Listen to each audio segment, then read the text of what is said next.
കുബൂസ് എന്ന് പറഞ്ഞ ഈ ഒരു ഐറ്റമില്ലായിരുന്നെങ്കിൽ നമ്മൾ പ്രവാസികളെ അവസ്ഥ ഒന്ന് ആലോചിച്ചിട്ടുണ്ടെങ്കിൽ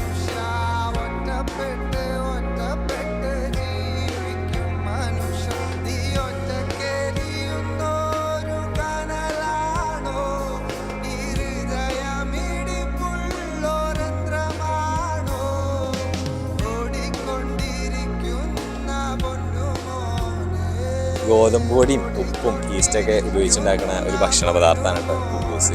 ശരിക്കും അറബിയിൽ ഇതിനെ കുബ്സ് എന്നാണ് പറയാറ്. നമ്മൾ മലയാളികൾ ഇതിനെ കുബൂസ് ആക്കുന്നത്. ഈ കുബൂസിനൊരു പ്രത്യേകത ഉണ്ട് കേട്ടോ. ഒരേ വിലയിലാണ് 20 വർഷത്തോളമായിട്ട് ഈ കുബൂസ് വിൽക്കപ്പെടുന്നത്. അതിൻ്റെ വില കൂടെ കുറയെ ഒന്നും ചെയ്യില്ല. കുബൂസിന് വില കൂടാത്തതിനുള്ള കാരണം ഇവിടുത്തെ അല്ലെങ്കിൽ ഗൾഫ് രാജ്യങ്ങളിലെ ഗവൺമെൻറ്റിൻ്റെ സഹായത്തോട് കൂടിയിട്ടാണ് ഇത് വിൽക്കപ്പെടുന്നത്. എന്തായാലും കുബൂസ് എന്ന് പറയുന്ന ഈ ഒരു ഐറ്റം സാധാരണക്കാരനായ പ്രവാസിയുടെ ഭക്ഷണ ചിലവ് കുറക്കാൻ ഏറെ